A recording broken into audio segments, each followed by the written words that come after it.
네, 안녕하십니까. 기밀 무기입니다. 한국이 전투기 엔진 국산화에 이어 스텔스 엔진까지 우리 기술로 만들겠다고 선언하며 세계 항공기 시장의 또 다른 파란을 예고했습니다. KF-21 보라매를 완전한 스텔스 성능을 갖춘 5세대 전투기로 만들겠다는 것인데요. 5세대급 스텔스 성능을 갖추기 위한 각종 기술들은 이미 개발이 완료된 상황이라고 합니다. 여기에서 멈추지 않고 6세대 전투기로 향할 기술 연구까지 진행되고 있다고 알려져 충격을 주고 있는데요. 무슨 일이 일어나고 있는 건지 자세한 소식 알아보도록 하겠습니다.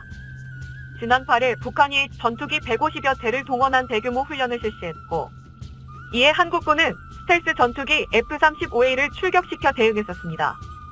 F-35 전투기를 도입한 이래로 이루어진 첫 실전 투입이었는데요.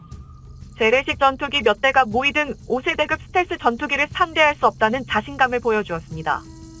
수차례 시험 비행을 통해 완성도를 높여나가고 있는 KF-21 보라매도 이제는 4.5세대를 넘어 완전한 5세대 스텔스 전투기로 거듭나기 위한 연구가 진행 중인데요.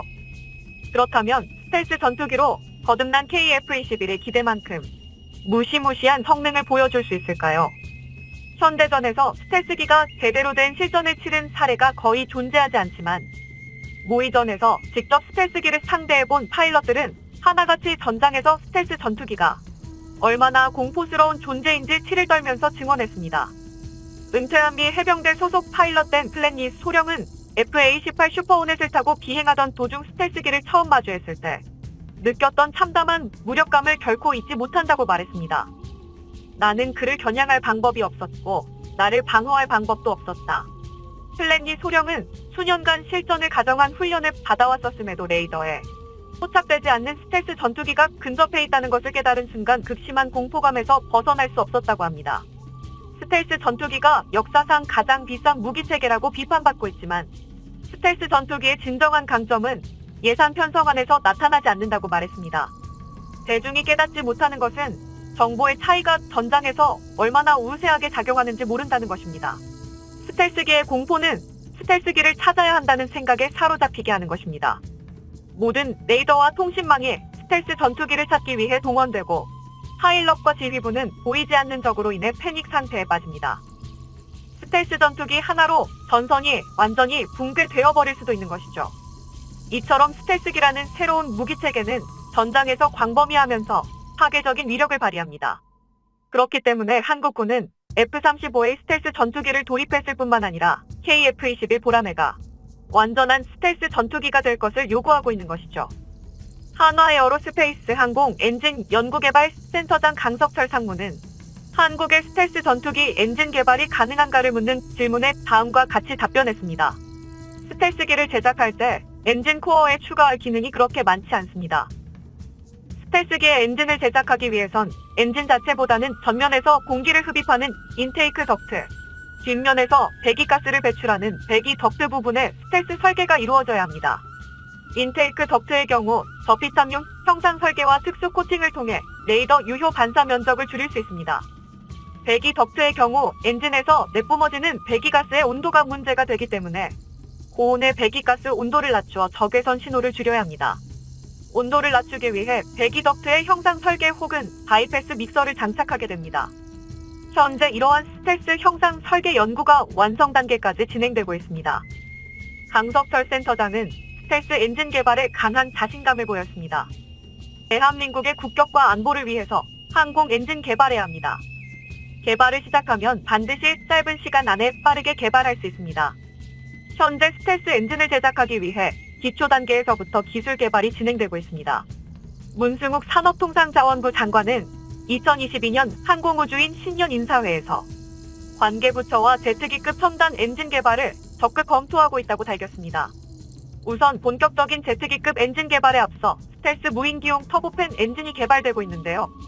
본래 5,000파운드 추력을 목표로 계획되고 있었는데 현재 8,000에서 10,000파운드까지 목표 수치가 높아졌습니다. 개발 과정에서 우리의 기술 수준이면 출력을 높이는 것도 충분히 가능하다고 판단한 것이죠. 이는 현 단계에서도 FA-50급의 엔진기까지 제작이 가능하다는 것을 의미합니다.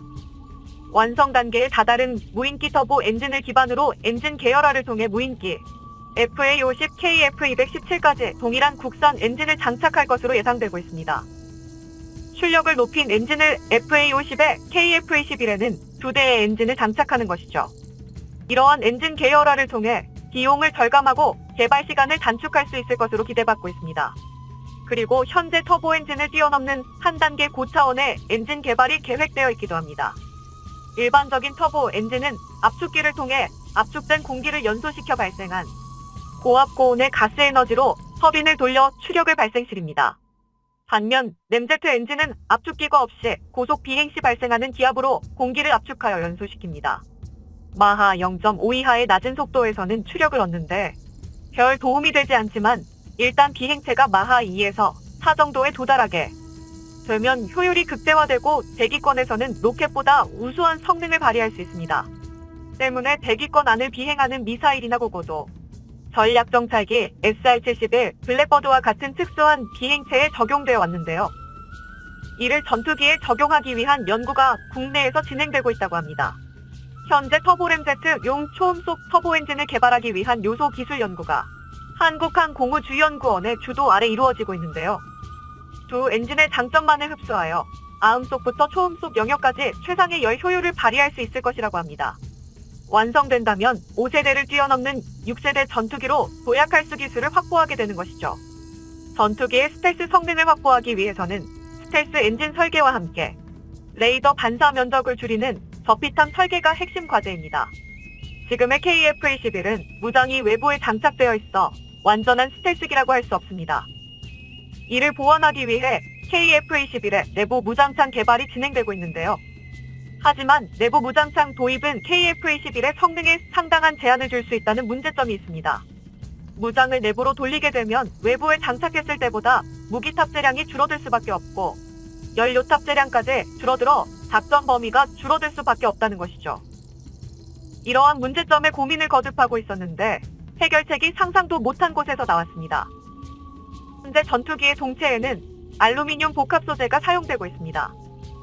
가볍고 튼튼하지만 금속재라는 한계에서 벗어날 수는 없었죠. 그런데 얼마 전 국내 기업이 탄소 복합 소재로 전투기의 대형 부품을 제작하는데 성공해 국산 전투기 개발에 새로운 지평을 열어주었습니다.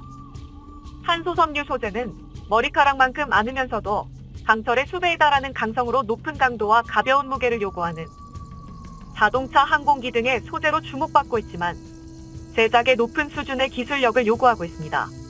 현재 군사 강국들을 중심으로 탄소 섬유로 제작된 부품이 확대되고 있으며 대형 부품까지 일체형으로 개발되고 있는 상황에서 한국에서도 탄소 복합 소재 가공 기술을 확보하는 데 성공한 것인데요. 얼마 전 방위사업청과 코오롱 네크컴퍼지트사가 민 군기술 협력을 통해 TOC 훈련기의 개폐도어를 기존의 알루미늄 복합체가 아닌 경량 탄소 섬유 복합체로 개발하는 데 성공했다고 밝혔습니다. 코오롱은 민간용 항공기의 랜딩기어 개폐 장치를 복합 소재로 개발한 바탕으로 TOC 훈련기의 랜딩기어 개폐도어가 가제 탄소 복합 소재로 개발하는 데 성공했는데요. 이번에 개발된 개폐도어는 수미터에 달하는 대형 구조물입니다.